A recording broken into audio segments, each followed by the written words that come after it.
নমস্কার। আজকে কথা বলবো প্রাথমিক নিয়োগ নিয়ে হাইকোর্ট কি বলেছে।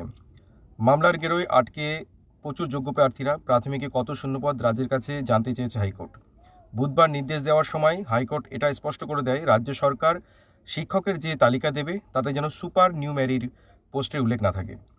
প্রাথমিক থেকে এসএসসি একের পর এক মামলা হচ্ছে কলকাতা হাইকোর্টে।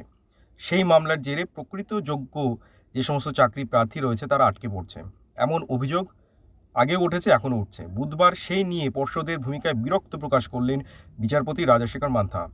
পর্ষদের অসহযোগিতার অভিযোগ নিয়েও প্রশ্ন ওঠে হাইকোর্টে।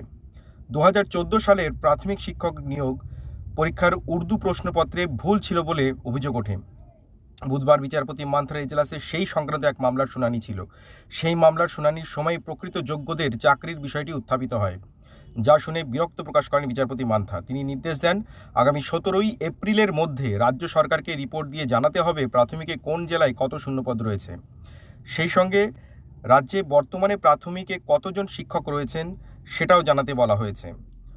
বুধবার নির্দেশ দেওয়ার সময় কলকাতা হাইকোর্ট এটাও স্পষ্ট করে দেয়, রাজ্য সরকার শিক্ষকের যে তালিকা দেবে তাতে যেন সুপার নিউমেরিক পোস্টের উল্লেখ না থাকে।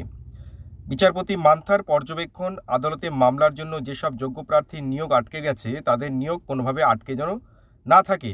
বিচারপতি মান্থা এটা বারে বারে জোর দিয়ে বলছেন। রাজ্যের রিপোর্ট পাওয়ার পরেই আদালত তার পরবর্তী নির্দেশ দেবে বলেও জানান বিচারপতি মান্থা। 2014 সালের টেটে ভুল প্রশ্নপত্র মামলায় মামলাকারীর পক্ষে সওয়াল করেন মামলাকারীদের আইনজীবী সুদীপ্ত দাশগুপ্ত এবং বিক্রম বন্দ্যোপাধ্যায়। শুনানির সময় বিচারপতি নিয়োগ সংক্রান্ত একাধিক বিষয় নিয়ে উদ্বেগ প্রকাশ করেন। তার পর্যবেক্ষণ, আদালতে একের পর এক মামলা হচ্ছে, দিনের পর দিন সেই সব মামলার শুনানি চলছে, যার ফলে প্রকৃত যোগ্য চাকরি প্রার্থীরা নিয়োগ পাচ্ছেন না। তাদের নিয়োগ আটকে রাখা হচ্ছে মামলার কথা বলে। চাকরিতে প্রকৃত যোগ্যরা বঞ্চিত থেকে যাচ্ছেন। দিনের পর দিন এইভাবে চাকরি না পেয়ে চাকরি প্রার্থীদের বয়স বেড়ে যাচ্ছে বলেও বুধবার এজলাসে উদ্বেগ প্রকাশ করেছেন বিচারপতি মান্থা বলেন, আদালত চার পর্ষদ এই নিয়ে ইতিবাচক ভূমিকা পালন করুক।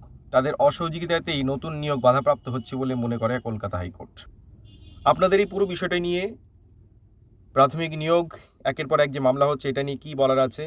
কিছু বলার থাকলে কমেন্ট বক্সে কমেন্ট করে জানান। দেখা হচ্ছে পরে ভিডিওতে। নমস্কার।